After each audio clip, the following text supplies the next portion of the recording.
there has to be a lot of appreciation for what people are doing. That's the first step. It's somewhere linked to the trust factor, right? Because if you trust people, it kind of urges them more and more to respect that trust and to do better. That's the fundamental belief.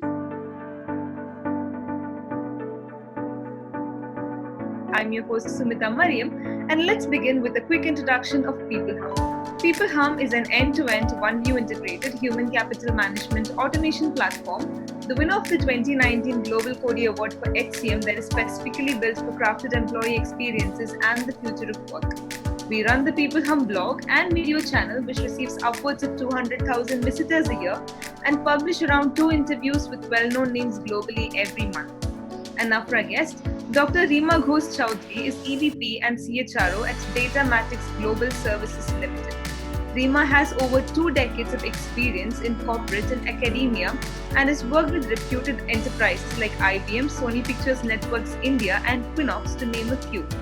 She's been a facilitator, consultant, trainer, and an international mentor for HR students. She's been featured among the 50 most influential HR tech leaders 2015, Women Leaders Special Edition of the Higher Education Review, Top 25 Educational Leaders, and was also acclaimed for her article on Women in Leadership Bridging the Gender Gap.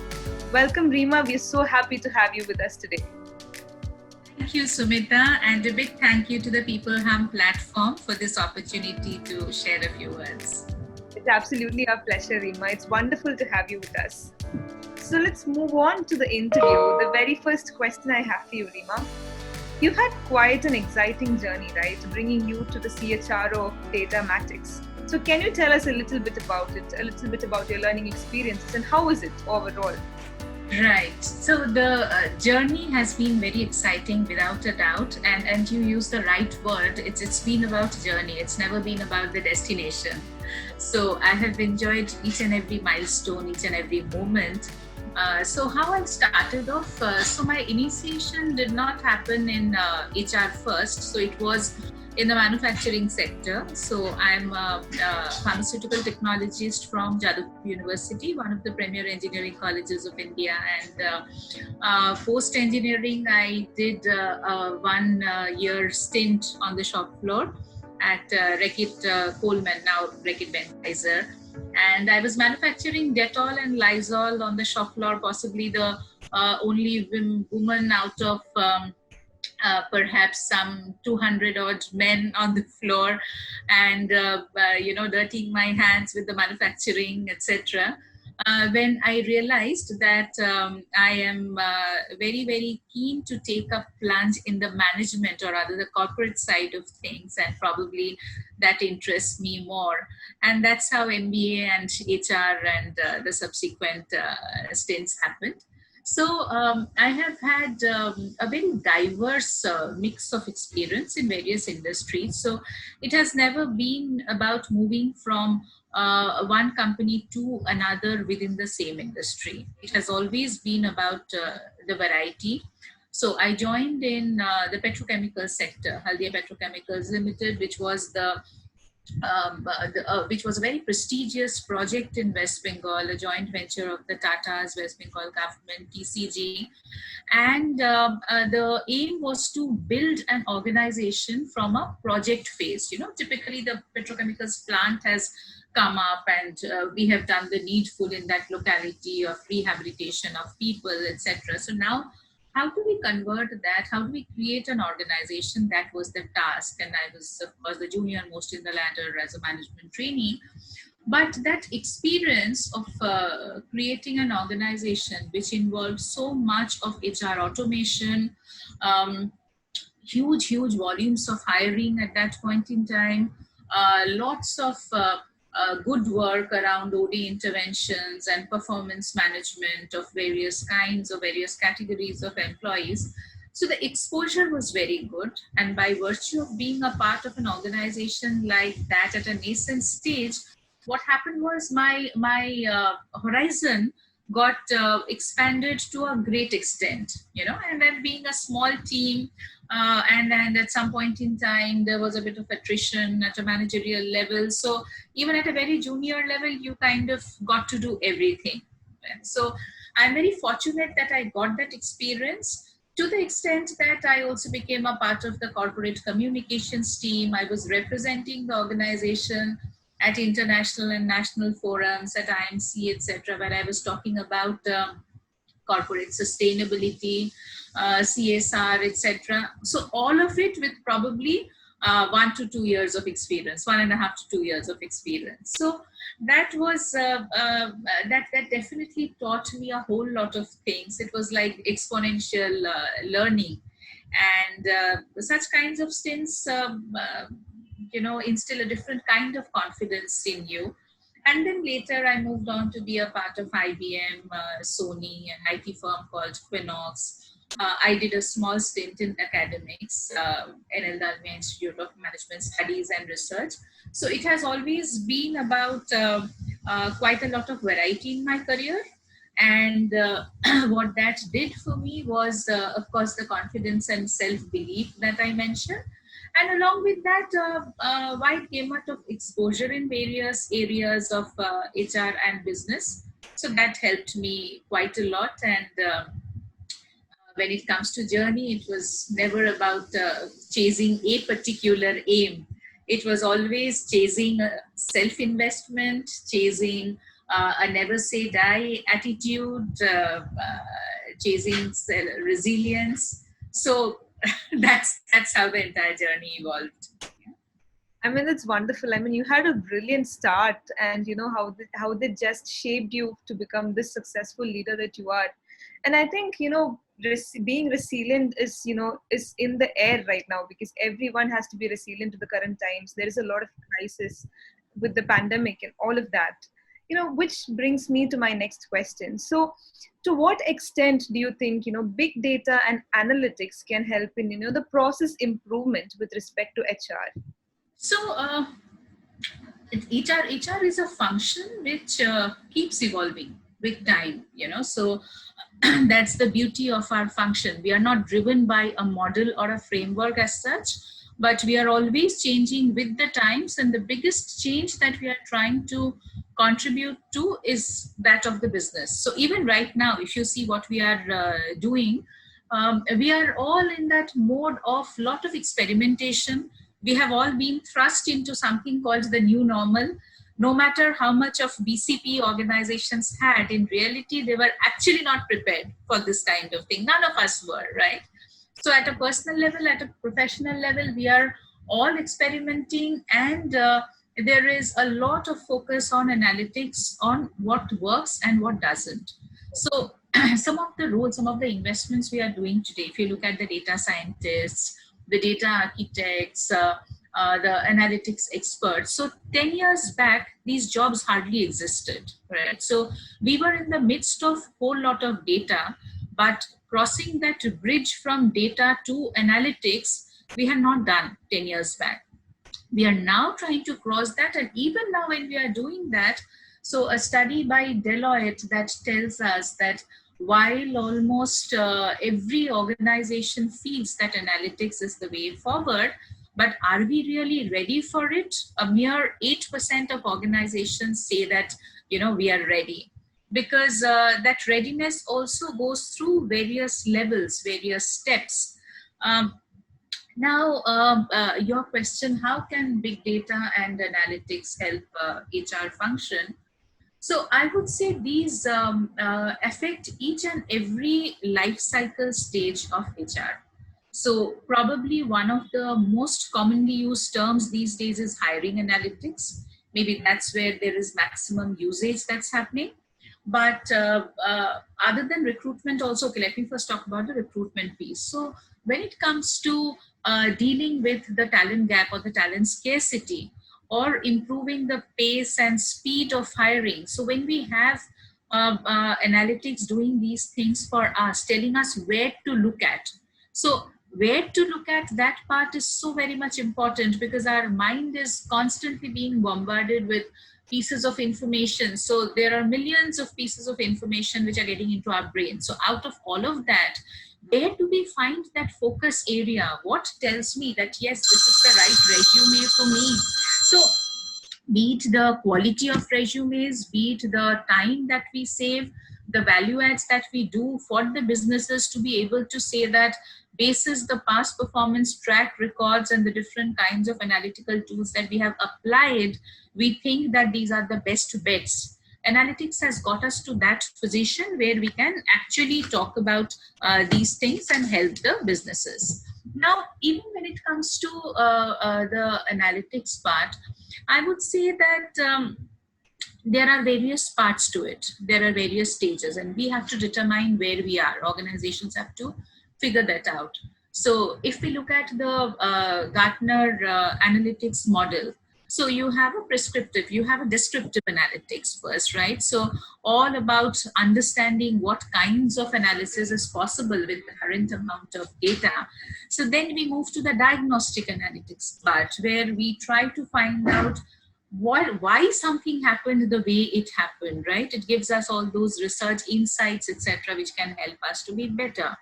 Then it comes to predictive analytics, which is again a very, very useful area for HR, because today when we have an easy passage of talent from one organization to another, if there are these tools and techniques in the back end which helps us that okay, where do we have my maximum stability pockets, what's the kind of talent which can leave me in the next, say, 1 year, 2 years, 5 years, then accordingly it helps me to devise my strategy for that kind of talent. So uh, providing strategic inputs, earlier there used to be all human brains which would brainstorm and we would come up with the insights. We still do that, but how technology, or rather how the industry 4.0 trends have helped us is we now have a sound backing of data. We are no longer dependent on intuition or gut based decisions. We may still do that. I'm a believer of that. We can't shoo it away, but we have a lot of data backing today.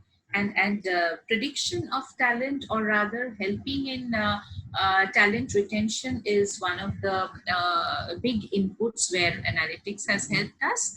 And of course, going on to talk about the prescriptive analytics part, not too many organizations have got in there yet.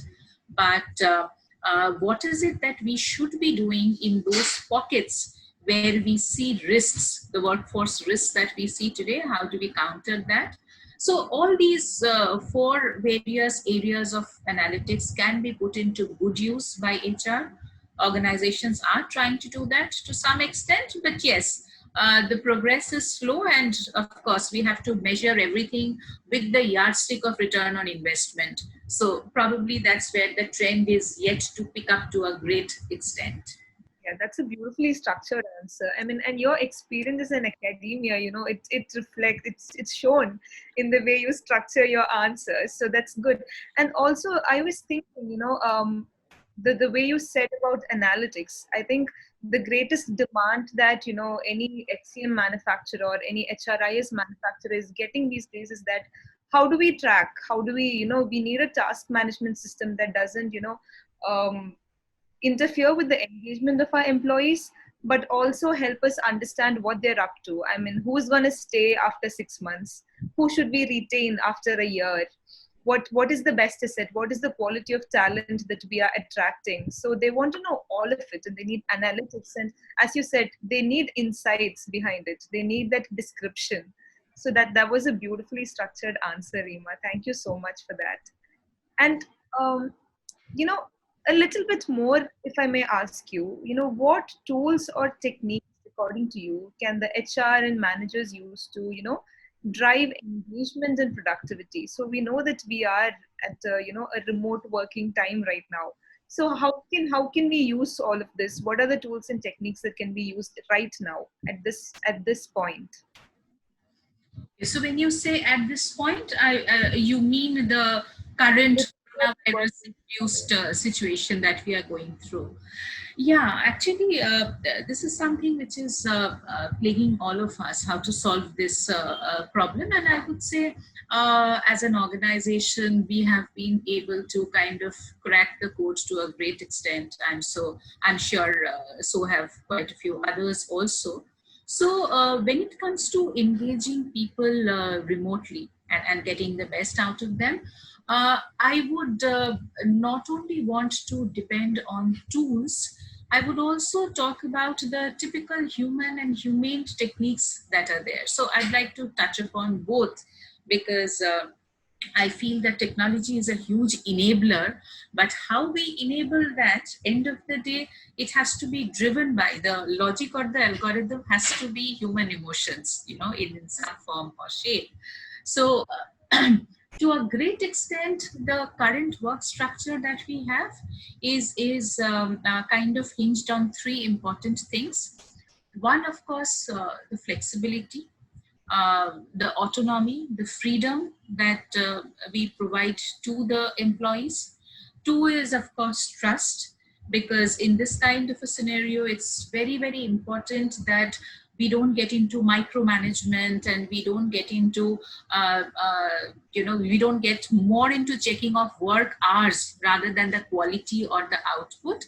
And of course, communication, keeping people connected through a common medium, so that in spite of the fact that we are all socially distanced, but we are mentally connected. Incidentally, this socially distanced yet mentally connected is our Datamatics Human Connect tagline for the COVID time. So we launched an entire initiative by way of which I connected with different businesses across geographies. So we took business by business, we connected with them. By using Microsoft Teams and all the different platforms that are there. And what we tried to focus on in these voice of employee virtual connect calls was the fact that, first of all, there has to be a lot of appreciation for what people are doing. That's the first step. It's somewhere linked to the trust factor, right? Because if you trust people, it kind of urges them more and more to respect that trust and to do better. That's the fundamental belief. So there has been a lot of appreciation, how people are actually adjusting to the new normal, which is sharing of the different tips and tricks of the trade by different people. A lot of focus on productivity tools internally to see, in order to keep business as usual. Hope all those measures and matrices are being met, regular checks on that. So frequency with fixed frequencies, keeping a check on the different outcomes, etc., on the work part. So touching upon the need of following this discipline and decorum in our professional outlook, even when we are working from home. So yes, sometimes we are into formal calls, and we would dress up accordingly, we would want to orient our thinking accordingly. But there are so many times when we are doing calls which are kind of semi-formal. We are discussing what's happening at home, and we are also discussing work, right? So it's important to keep some basic professional discipline. We talk about those things. We connected with the families because we believe that kids are one of the most affected entities in the entire thing, and people who are used to open spaces and all, now they're all confined at home. So what are they doing, and do they become a part of any of these little bit of casual calls that parents get into? So connecting with the families, having work, etc., for the women in the workforce, because we have a Datamatics diversity charter which we abide by, and there are initiatives we roll out to align with that. And of course, we also let people know that one of the biggest integrators of work and life is when we are able to kind of weave all our energy quadrants together. So when our physical energy, mental, emotional, spiritual, when all these four kinds of energies come together, people actually are able to have a lot of time. They're able to take time out to do things that they like to do. So all of it put together, it was a capsule kind of, it was a two-way thing, and we did it for a whole lot of employees. So this was one of the interventions which was purely supported by the technology, the platforms that we have internally. Of course, it has its own hitches from time to time. There are these breaks, and technology can at times fail you when you want it to fail you the least. But then again, that also teaches us patience. That it's okay. There is some issue going on. Maybe it's buffering, but with time, it will be all right. So that's on the intervention front. Now, when it comes to the different tools and techniques, so we have a whole host of services that we offer to our clients. So those are in the areas of robotic process automation. So we provided free service for clients for a few months to kind of help them in their business productivity journey. When it comes to the internal things, we kind of used our intranet to the fullest extent. So we have a portal which kind of has a solution to probably all problems that are there, in the employee life cycle. So it's a very well equipped portal. We've been using that, and right from, so all the medium of connectivity, be it Microsoft Teams or WebEx or Zoom, and regularly coaching people on how to use these, how to have the specific, how to have the right kind of executive presence when you come on a call, okay, or if for an e-meet, etc. How do you prepare yourself?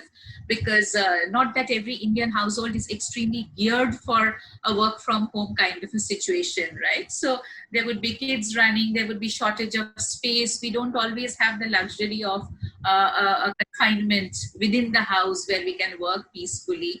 So if in the absence of all of that, how do we still make things work for people?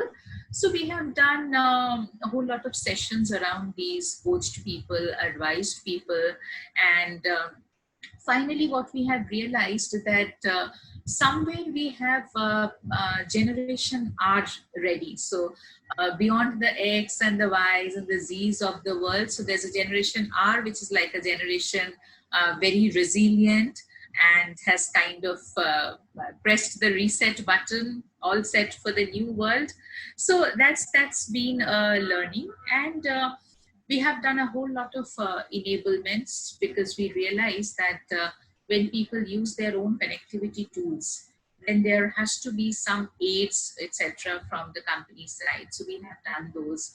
We have tried to reduce all the administrative hassles of employees. Okay, so when people put in their timesheets, or they're putting in the work from home format on the tool, etc. So how do we monitor all of that? So to the extent possible, we have made people's tasks easy.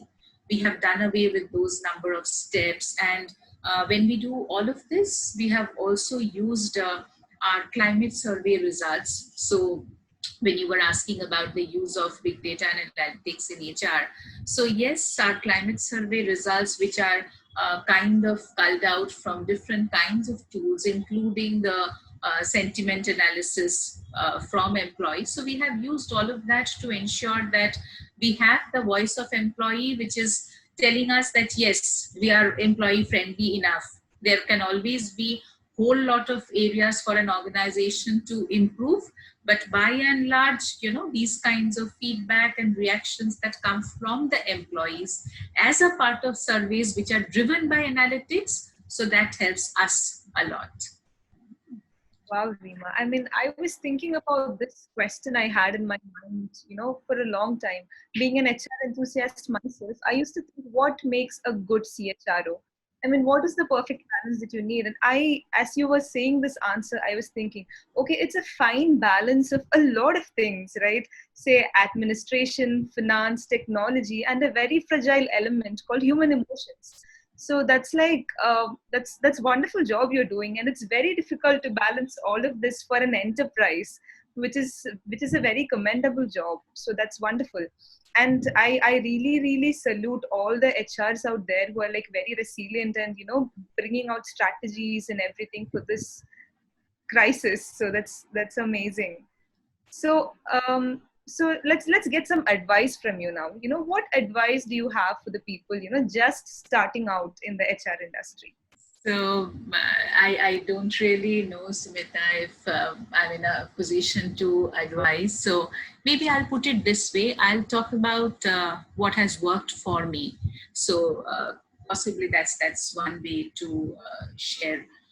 So, like I was mentioning in the beginning, that it has been about chasing a few things, chasing relentless commitment, chasing self-investment. So let me talk about self-investment. So I've always been driven by this thought that if we are in HR, we have to have a holistic view of things. We cannot take abrupt decisions. Hasty could be sometimes, there is a time pressure, but all decisions have to be thought through, with a logic that appeals to the masses. So there is a lot of preparation that you need for everything. I would hardly, right from the very beginning, when I have been the junior most person, I would hardly walk into any meeting without knowing or rather without studying the ins and outs of what that meeting is all about, so that I'm ready with all my points. What is it that I'm going to speak? What are the different kinds of thought processes that can come up to me? So like you plan in chess, that if you make one move, what could be the next move, and the next one, and the next one, and the next one. I don't play chess, my daughter does. She's quite a champion, but the principle of it, that you go for any meetings prepared, that is immensely helpful. Not keeping yourself limited to any one area. So sometimes, HR folks I have seen might have a tendency to say that, oh, okay, but this seems to be the job of another function. This is the job of finance, this is the job of administration, or this is the job of the business and all. So my core belief has been, don't say no to any work. So, of course, pushback is a different aspect altogether. When you know that that there might be instances of being taken for granted, but if you can prove yourself to be a boundaryless player, then that really works well for your career, for your image, for your professional and personal growth both. So I have relied on that principle a lot, that any life I touch, to whatever extent, whatever job or work I get into, uh, people should feel that, okay, because Rima has done it's slightly different from how it was before, to a great extent possible. So not that it's a not that it's a trait of perfectionism or anything, but it's a very, very sincere zeal to add a lot of value to what you do. So I have had that in me throughout. I have been a quick learner, and then probably that's why I could move into different industries and I could settle into them within a very short span of time. I could understand the business fast. Or maybe because I did that over a period of time, I realized that, okay, I can do this well. So the principle was to keep yourself open to different kinds of experiences, right? So that's what that was one openness that I displayed throughout, that whatever be the job, so if somebody approaches me with something, my first response is a yes. Then I figure out how to do that and how best I can do that. I can do that better than the previous person who did it, but the first response is a yes. And it's important for us to be go-getters, for people to see us as result-oriented people, that there could be multiple problems. We could offer lots of challenges to say that, okay, this problem can't be solved for XYZ reasons, but at the end of it, there has to be the light of a solution also coming from that person. And in order to get to that, Sumita, there has to be, that self-investment I was talking about. So even when I was very junior, and typically there would be the lure of weekends, that weekends is me time. We could do so many things, personal stuff.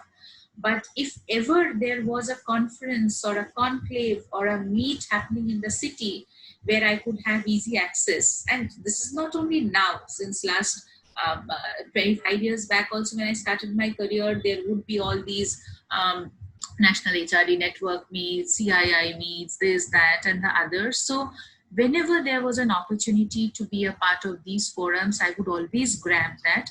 I would go there and I would see that, there are very few people like me, but there I was absorbing everything that was happening with a notepad and pen, and I was furiously writing away any new thought. Anybody uses a term which I don't know, so I would keep that in mind, that I have to know everything about this term. So that learning orientation and learning focus, I had that from the very beginning. And another aspect of self-investment I will share. So my entire PhD journey was about growing myself as a professional, because not that it's mandatory. Corporate world will never put more focus on the education piece. It's about your performance. How good you were with your last assignment is what the corporate world looks at. But I knew that a PhD journey is going to add value to myself to a great extent. And in order to prepare for that, I remember I had a 2-year-old baby and I had taken out all my CAT preparatory books so that I could go through the research aptitude test and getting into that journey. I would finish my work, office work, homework, and everything, and start off, say, at about 12 in the night until 2. I would go through my literature reviews and work on my thesis, etc. And then would come the weekend. So in between my movie breaks and shopping breaks, I would also have to go for my classes, which would be from Malad West all the way to Navi Mumbai, because that's where my institute was. So there has been a lot of hard work. So that also I would tell people that yes, smart work comes to you after a certain point in time, but hard work never fails you. So if that is your foundation, if that is your background, that helps. I would ask all HR professionals to have at least one stint in a data profile, no matter how small data you are dealing with. See, anyways, if you look at the the volume of data in HR.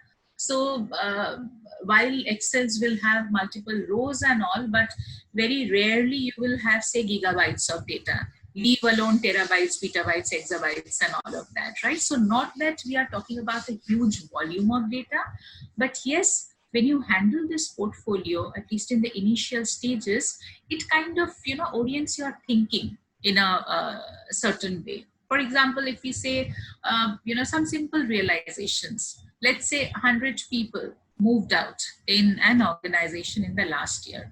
100 people, wow, that's very serious. 100 people out of a staff of 200 people, very, very serious, because that is 50% attrition. Now, the moment you change the canvas and you say 100 people moved out from 1,000 staff organization, right? So immediately then it becomes a 10%. Then you know that, okay, the magnitude of the problem is slightly different, right? Then when you say that, okay, 100 people left from a base of, say, 1 million employees, and you see that the percentage is so minuscule, and you're like, okay, I'm not bothered. This kind of attrition could be quite normal. So with every with the change of the number, your framework changes as to how you look at data, right? So this orientation comes when you're dealing with multiple software. So I got the taste of SAP. I was involved in the full cycle implementation of SAP in my first organization. In Sony, I was in a way one of the chief architects of HR automation, and we did not have SAP there. So we thought of getting into some software which could kind of bring in the data culture in the organization, the automation culture in the organization. And we went for a tier 3 kind of a software that was available, but getting the entire organization to think that way, to put everything in the system and derive the output from the system, that required quite a lot of interventions internally. Which brings me to another competency that HR folks should nurture, which is the consultative ability.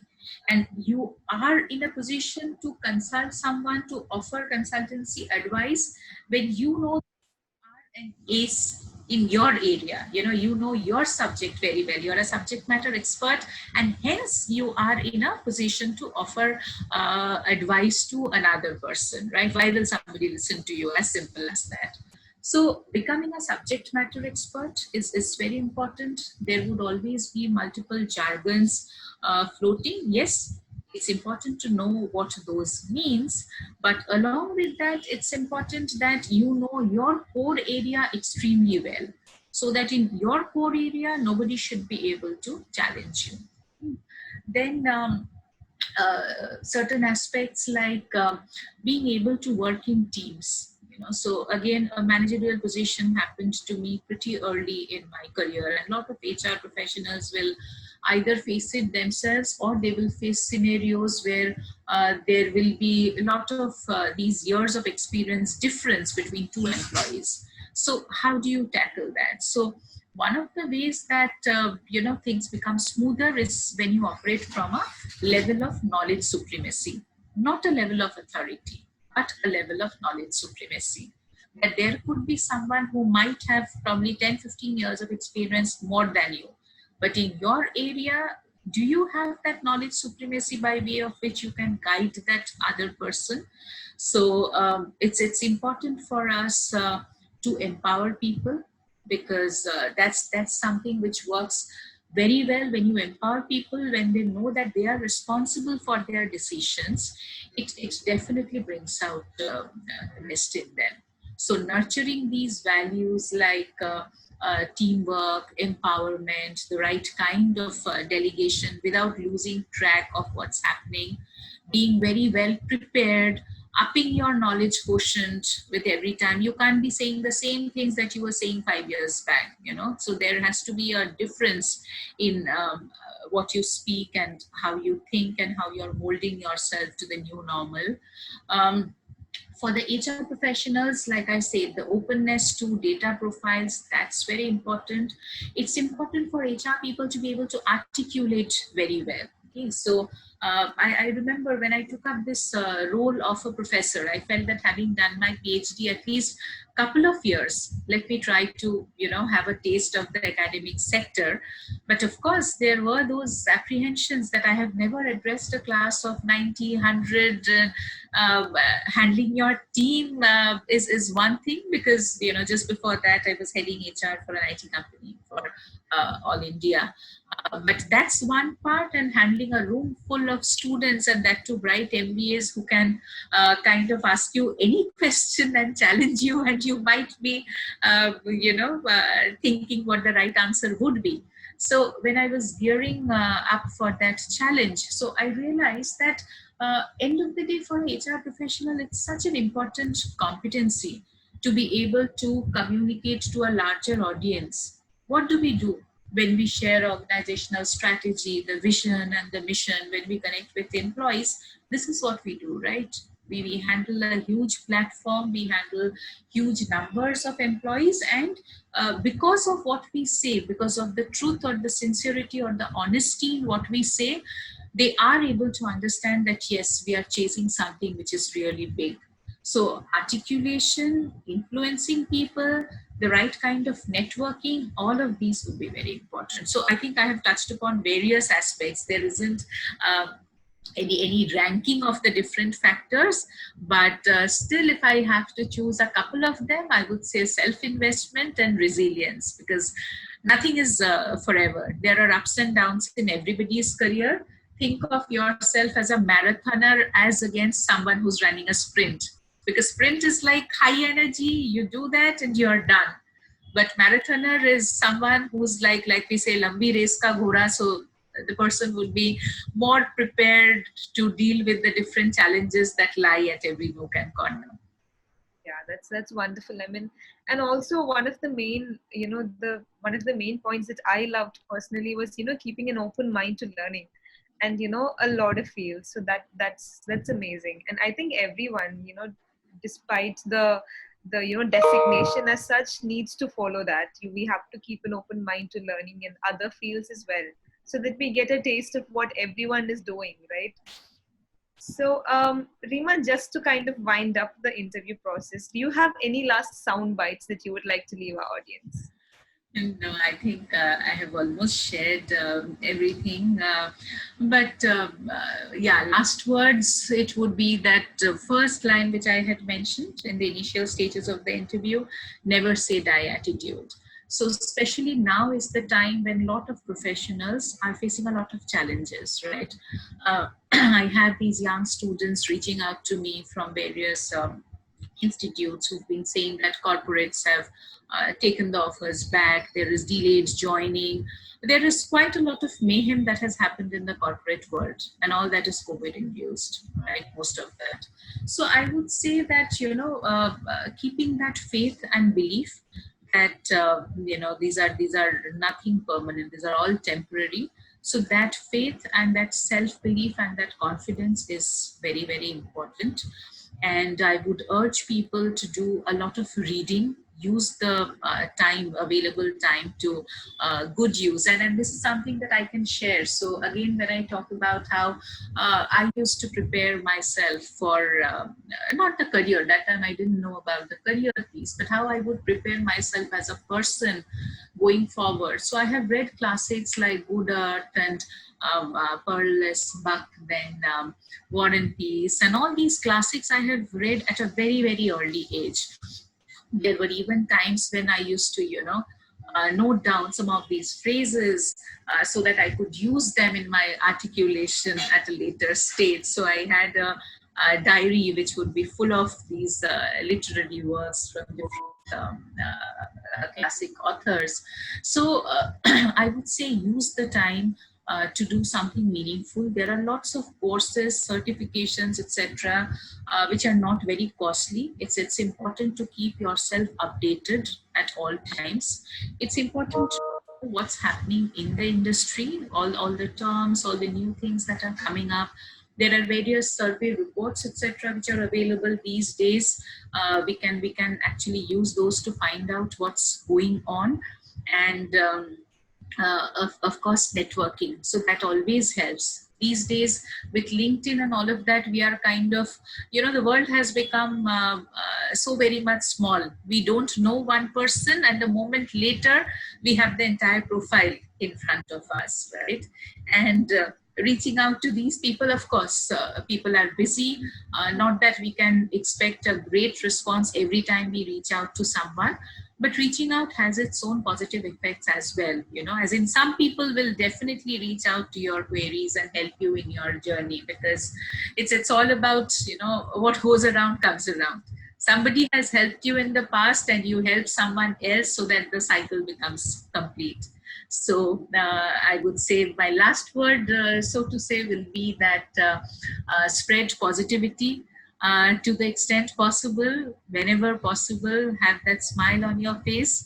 The world needs a lot of positivity these days. That's wonderful. That's wonderful. Thank you so much, Rima, for these beautiful words and that last bit of positivity that you gave our audience. We are really grateful for you coming to our platform and sharing your views with us. We will definitely keep in touch with you and have a healthy and safe time ahead of you. Thank you so much, Sumita. I think you've been an awesome host. The way you made me comfortable, and let me tell you, every time you face a camera and you're sharing whatever few words, there are always butterflies in the stomach, and it's always depends on the host as to how he or she is able to make you feel comfortable. And you did that from the word go. So thank you so much for that, and thanks once again for inviting me to the platform. Thank you.